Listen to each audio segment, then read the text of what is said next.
Right now, you are the only kind of human on planet Earth. Not the dominant kind, the only kind. Look around. Every single person you've ever met, every stranger on every street, every face in every country. Same species, same skull shape, same everything. That sounds obvious. It isn't.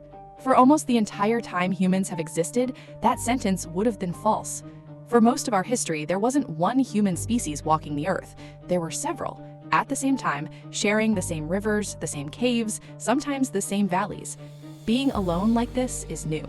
Genetically, culturally, biologically, being the only humans on Earth is one of the strangest, most recent things about us. So here's the question the video answers. What happened to all the others, and why are we the ones still standing? Let's go back to the beginning. About 2 million years ago, a species called Homo erectus walked out of Africa. Upright, long-legged, built for distance. They spread into Asia, into Georgia, into Indonesia, and they didn't just survive, they lasted. Homo erectus stuck around for close to 2 million years. That's not a typo, 2 million.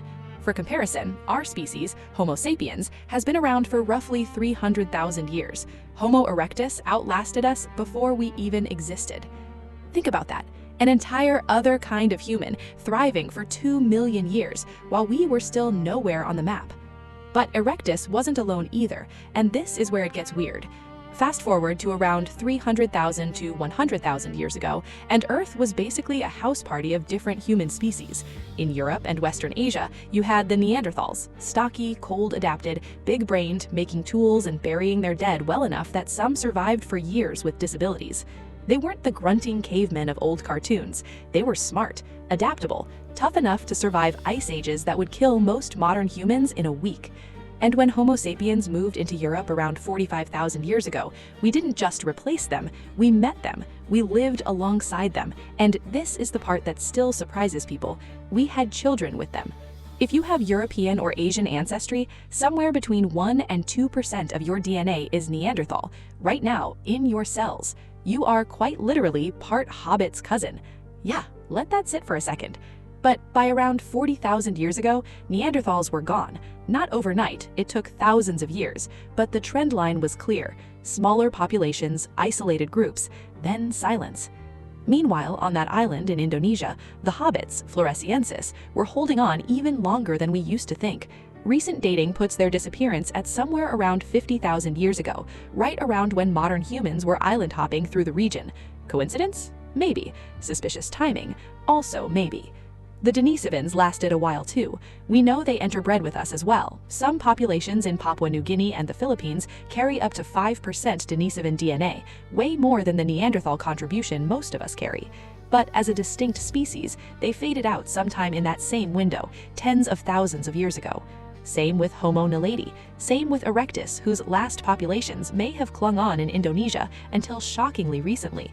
Some estimates put their disappearance at under 150,000 years ago, meaning they might have briefly overlapped with us too.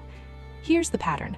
Over and over again, for hundreds of thousands of years, multiple human species existed side by side, and over again, one by one, they disappeared. Not because they were failures, some of them outlasted us by a factor of 10. They vanished because of climate shifts, shrinking habitats, competition for resources, and very possibly competition with us.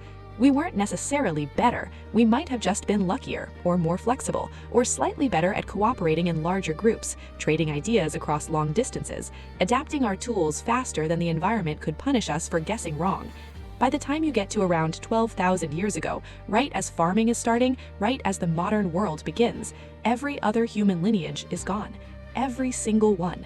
Out of what may have been 8 or 9 distinct human species walking the Earth at various points, exactly one made it today. So here's the full picture.